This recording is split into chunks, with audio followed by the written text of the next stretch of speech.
येळकोट येळकोट येळकोट येळकोट बिरोबाच्या नावानं खंडोबाच्या नावानं बाळूमामाच्या नावानं आज या ओबीसी आरक्षण लढ्यासाठी इतक्या मोठ्या संख्येनं उपस्थित असणाऱ्या माझ्या सर्व ओबीसी बांधवांना मी सर्वप्रथम मानाचा जय मल्हार करतो।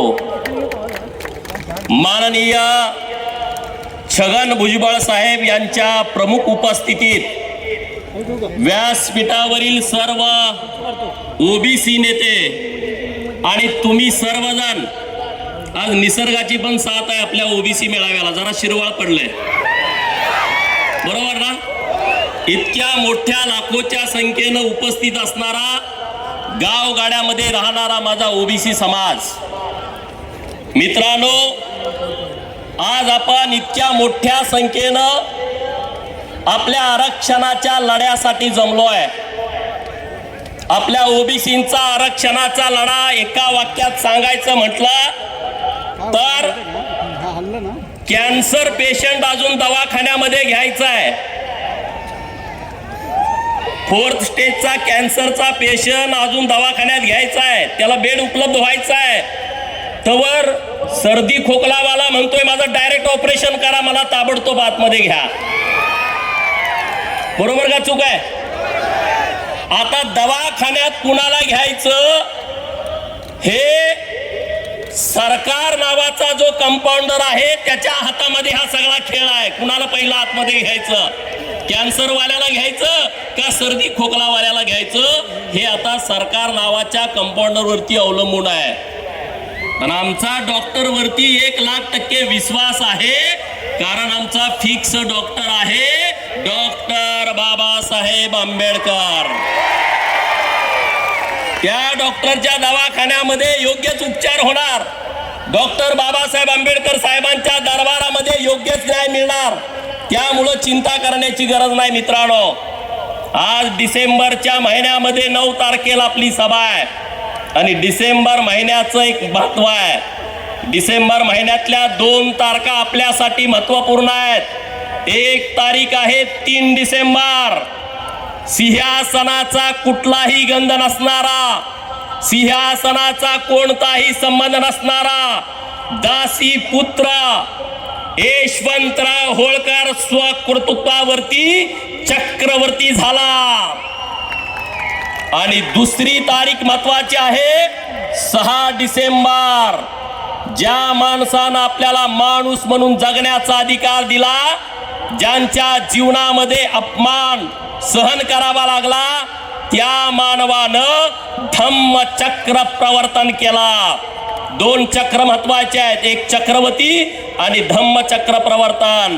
ही 2 चक्र या महाराष्ट्रातल्या आणि देशातल्या बहुजनांच्या आयुष्यामध्ये परिवर्तन करून गेली, बदल करून गेली, आपल्याला सामाजिक न्याय देऊन गेली। आणि म्हणून महाराजा यशवंतराव होळकर आणि डॉक्टर बाबासाहेब आंबेडकर ही 2 माणसं आपल्या आयुष्यामध्ये फार महत्वाची आहेत। मित्रांनो आज ही नुसती सभा नाही आहे, हा आज नुसता मेळावा नाही आहे, अरे माननीय छगन भुजबळ साहेबांच्या नेतृत्वातला हे सोशल इंजिनिअरिंग आहे, हे महाराष्ट्रातलं सगळ्यात मोठं सोशल इंजिनिअरिंग आहे। मित्रांनो आज ही गावगाड्यातल्या पारधी समाजाला, भिल्ल समाजाला गावातला प्रस्थापित गुन्हेगारी नजरेनं बघतो, गावातला प्रस्थापित गुन्हेगारी नजरेनं बघतो, त्या पारधी समाजाला, त्या भिल्ल समाजाला, त्या दलित समाजाला बरोबर घेऊन महाराजा यशवंतराव होळकरांनी सैन्याची फौज तयार केली, त्यांना स्वाभिमान दिला, त्यांना अधिकार दिला। त्याच यशवंतराव होळकर यांच्या विचारानं प्रभावित होऊन या महाराष्ट्रामध्ये सर्वात मोठी सामाजिक चळवळ ज्यांनी उभा केली ते महात्मा ज्योतिराव फुले यांच्या चळवळीला धार होती। मित्रांनो महात्मा ज्योतिबा फुले यांच्या चळवळीला, सामाजिक चळवळीला धार होती, त्या चळवळीमध्ये प्रचंड राग होती, कारण त्यांच्यावरती यशवंतराव होळकरांचा प्रभाव होता। म्हणून महात्मा ज्योतिबा फुलेंनी त्यांच्या मुलाचं नाव यशवंतराव ठेवलं होतं मित्रांनो, यशवंतराव ठेवलं होतं. आणि महात्मा ज्योतिराव फुलेंचा प्रभाव हा डॉक्टर बाबासाहेब आंबेडकर साहेबांच्या वरती होता. महात्मा ज्योतिराव फुलेंची प्रेरणा घेऊन डॉक्टर बाबासाहेब आंबेडकरांनी त्यांच्या मुलाचं नाव यशवंत ठेवलं. म्हणून मी तुम्हाला सांगतो, होळकर, आंबेडकर आणि फुले या सगळ्यांना जोडणारा यशवंतराव हा आपला एक धागा आहे मित्रांनो. ह्या सगळ्या विचाराला जोडणारा. या देशात जेवढी आंदोलनं झाली, या देशामध्ये जेवढ्या क्रांती झाल्या, त्या सगळ्या क्रांती होळकर, फुले, शाहू आणि आंबेडकर याच विचारावरती झाल्या. कारण या सगळ्या चळवळीचा DNA हा होळकर, फुले, शाहू आणि आंबेडकर होता मित्रांनो.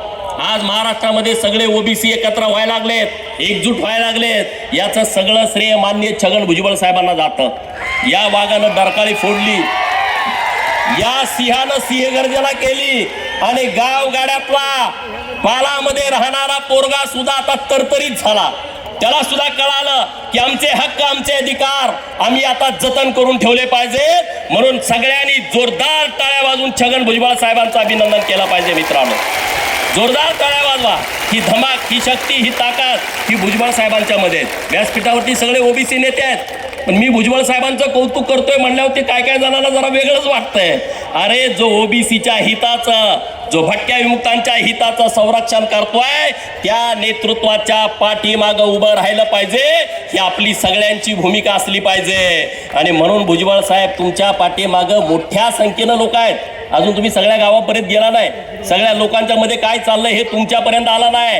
गावगाड्यातल्या लोकांच्या मध्ये एक मोठी ऊर्जा आली आहे, एक मोठी ताकद आली आहे. मित्रांनो, आमच्या आरक्षणावरती अतिक्रमण, गावामध्ये बंदी, सामाजिक भांडणं, दलितांच्या वरती बहिष्कार, सामाजिक बहिष्कार हे संविधानाला धरून नाही आहे, हे संविधानाच्या विरोधामध्ये आहे. आणि म्हणून नुसती आपली चळवळ ही आरक्षण वाचवायची चळवळ नाही मित्रांनो, तर संविधानाचं संरक्षण करण्याची सुद्धा आता जबाबदारी आपल्यावरती आल्या मित्रांनो. आणि म्हणून या इंदापुरातून पुणे जिल्ह्यामध्ये प्रस्थापितांचा बालेकिल्ला आहे.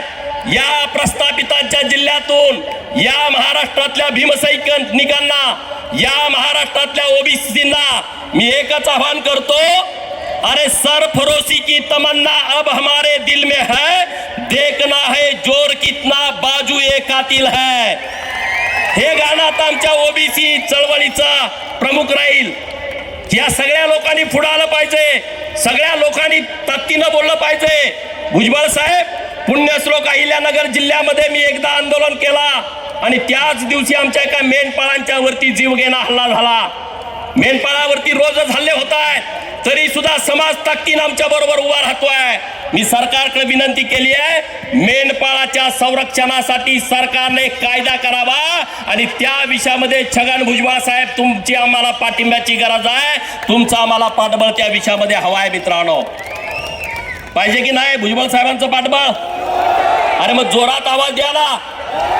अरे मराठा समाजाला आमचा विरोध नाही आहे. भुजबळ साहेबांनी अनेक वेळा सभेत सांगितलं, सभागृहामध्ये सांगितलं की या महाराष्ट्रातल्या गरीब मराठा समाजाच्या आरक्षणाला कालही आमचा विरोध नव्हता, आजही आमचा विरोध नाही आणि उद्याही आमचा विरोध नसणार आहे.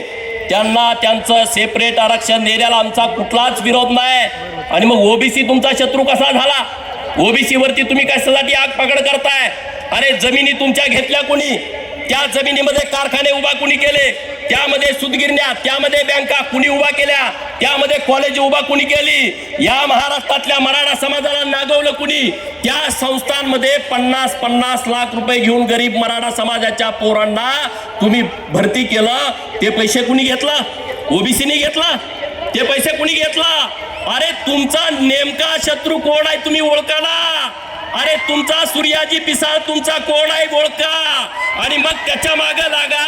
ओबीसीच्या नावानं तुम्ही काही करू नका. कोण आहे सूर्याजी पिसाळ?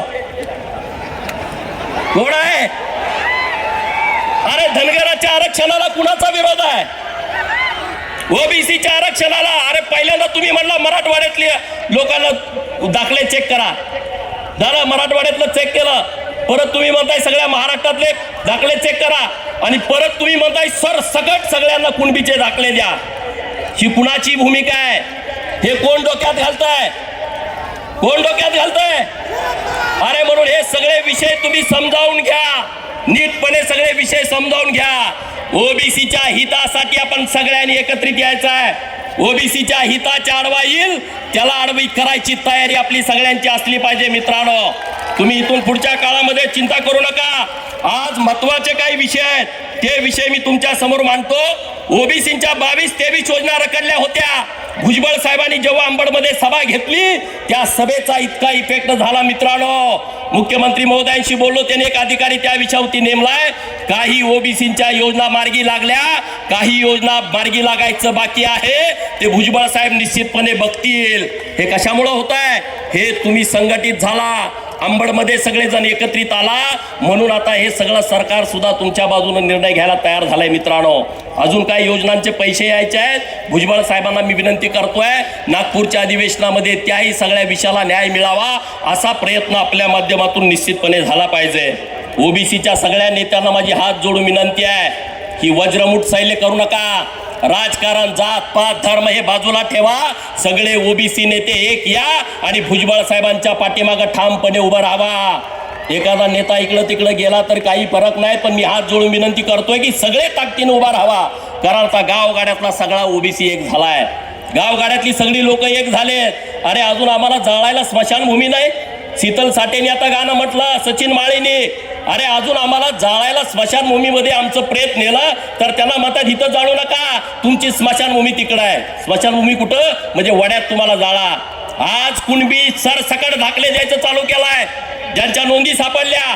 अरे अजून आमच्या हेळव्याच्या पोराला, तेल्याच्या पोराला, कोळ्याच्या, साळ्याच्या, माळ्याच्या पोराला, हटकर, धनगर, सनगर, रामोशी, वडर, बेडर, मुसलमान, लिंगायत, परीट, गडची, डवऱ्याच्या पोराला अजून दाखला मिळत नाही. 2-2, 3-3, 4-4 महिने हेलपाटे घातले तर आमच्या नावावरती जमीन नाही, आमच्या नावावरती 7-12 नाही, आमच्याकडे कुठलं कागदपत्र नाही. अरे आम्हाला त्यामध्ये काही मिळत नाही आणि तुम्ही इकडे एका बाजूला एका दिवसात दाखले देताय आणि तिकडे 4-4 महिने झाले आमची लोक तिथं अर्ज करतायत तर त्यांना तुम्ही वेगवेगळे पुरावे मागताय. हा दुजाभाव कशासाठी? हे दुजाभाव कोण करताय? आणि म्हणून गावातल्या सगळ्या ओबीसीनो एकत्र या. ही ताकद एका जाग्यावरती करा, सर्व शक्ती एकजूट करा आणि माननीय भुजबळ साहेबांच्या पाठीमागे आपण सगळेजण ठामपणे उभं राहूया. मी बघितलं अंबडची सभा झाल्यानंतर बरंच वातावरण महाराष्ट्रामध्ये झालं. भुजबळ साहेबांना असं करीन, भुजबळचं काही नाही. भुजबळ साहेबांच्या डोक्याचा केस सुद्धा कुणी वाकडा करू शकत नाही. का करू शकताय? दौलत नारायण इथं गर्जना केली, आता रामोशेंच्या वतीनं केली का नाही? ऐकली का नाही? रामोशावरती विश्वास ठेवला तर तो केसालाही धक्का लागू देत नाही. रामोशाचा विश्वासघात झाला तो टाळूला केसच ठेवत नाही. दौलत नारायण